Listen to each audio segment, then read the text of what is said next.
Cədvələ Əslan Məhəmməd Füzulinin Leyli və Məcnun əsəri ilə bağlı uyğun fikirləri müəyyən edilir. Bir düzdür.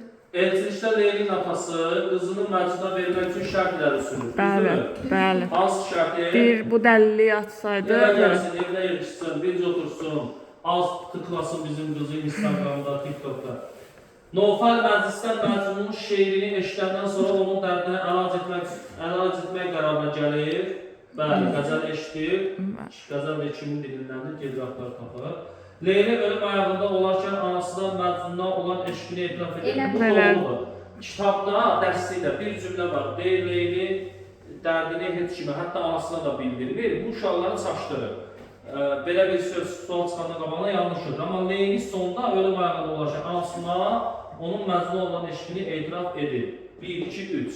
Leyli anasına verdiği cavabda hakkında yayılan şairləri rədd edir. Bu doğru fikirdir, amma yanlışın altı yazılıb, götürmürük. İbn Salamın ölüm xəbərini eşidən Məcnun sevinmir.